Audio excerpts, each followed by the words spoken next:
Hey guys, it's Josh with Cardinal Offroad. Today we're going to finish up the upper forelink. I'm going to show you how to mount brackets on your truss. I'm not going to show you how to make your own control arms because I did a separate video of how to build your own control arms, so check that out if you're interested in that. So today is simply going to be getting the upper forelink all in place, tacked in place, and then we can move on to the lower forelink. Now I'm going to do these in separate videos just to make it more simple and easier to understand. If you do have any questions though, make sure you let me know, and don't forget to subscribe. Alright, so if you guys watched my last video, you'll know that I did the rear cross member and I also did my mounts for my upper links right here. So today I want to get these brackets mounted to the truss. Now I'm going to have to do some body cutting and stuff like that. It's not a big deal. Just give me extra clearance for those links or the mounts. Anytime you're doing anything low center of gravity, you're going to have issues with the tub and everything wanting to contact it. So that's not going to be a problem though. We'll cut some stuff out, and towards the middle of these links where the passenger floor is, I'm probably going to have to pound that in with a hammer as well, which won't be too bad. So let's get started. We're going to go and cut the tub, and then we'll get these things marked up.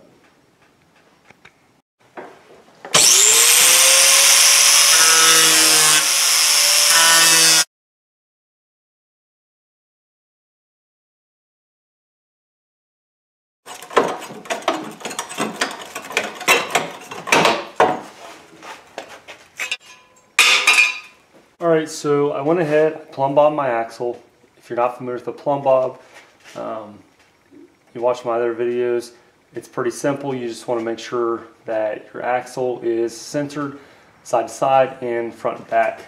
Now, after I did that, I went ahead and did a center mark on my truss. Now this is actually on the axle correctly, so I know everything's centered.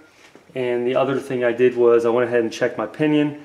You want your pinion face towards the output of the transfer case. So now everything is set up. I know this is where it's going to be. I'm going to go ahead and take these mounts and go ahead and figure out where I'm going to need them. So I don't want to cut my tubing yet because I'm not exactly quite sure how long my arms will be until I get my mounts done. So what I'm going to do is go ahead and put this corner on the center line, and then I'll have this DOM centered here, and all I'm going to do, set it like that, and I'm just going to place a mark on the outside here.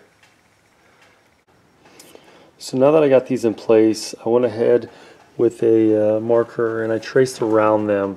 That way I know where they're going. Now I'm going to go ahead and tack these into place where they're at. There's probably going to have to be some more tub cutting at some point. You know, it's better to cut a little bit at a time than cut too much and then you have more that you got to cover up. So that's okay. So let's go ahead and tack these into place, and then we can get our links all set up.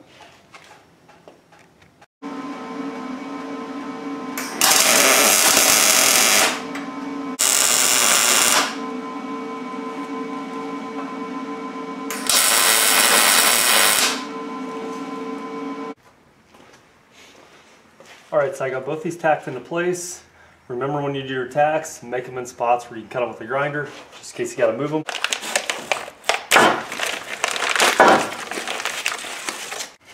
Alright, so what I did is I went ahead and put my heim joint in here. Now remember, I got a right-handed thread down at the bottom, so I'm going to use a left-handed thread up here, and that's so you can adjust these. So I went ahead and put this heim joint in. What I'm going to do is just bring this DOM up beside it. I'll get underneath there, and I'll bring that heim joint up straight, and I'll go ahead and mark it like that. Now I went ahead and threaded about 1/2 inch out on this one and down below, so I know though I'll have plenty of adjustment if needed. And I double checked my plumb bobs, and what I did the first time I plumb bobbed it, I put this tape on there just to make it easier and a little quicker. So if I had to pull the axle out and I had to put it back under, I know that that tape is where I want the point of that plumb bob pointing. And also, it's kind of hard to tell, but I know that plumb bob is center of the axle. So I know I'm good. I checked both sides. So I'm going to go and mark that, and I'll cut my DOM. So I got both arms completely cut and tacked into place. Now, one thing that you want to do after I measured, or after I had this one put together and I measured for this tubing, I went and measured what this one was to make sure that they were pretty close to the same. And actually they were pretty much dead on. I think about an 1/8 inch, which that could have just been my measuring too. So as you can see, I got bolts through both ends. I haven't even adjusted them or anything. I just put them together and they slid right in. So this is what you want when you're doing your arms. What you don't want is one of your arms to be a lot longer or a lot shorter than the other, because then that means that your axle is more than likely not straight, or you have one of your brackets in the wrong spot. So always make sure after you do one arm, before you cut the tubing for the other one, make sure they're the same or at least pretty close, and if they're not, figure out why.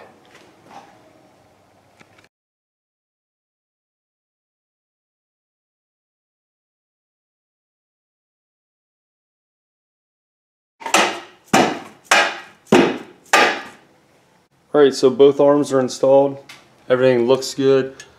I did have to cut this tub out a little bit more right there, as you can see, but I got plenty of room now. And I had to pound the tub a little bit more down there, and you can see it where it kind of humps up.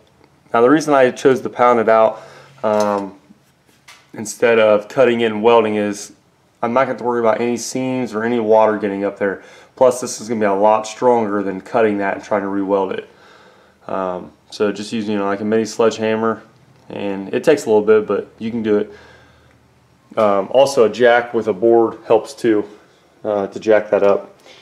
So there you go guys. Hope you enjoyed the video. Don't forget to check my other videos out, and the next video will be on the lower forelink. If you have any questions, make sure you comment. Don't forget to subscribe.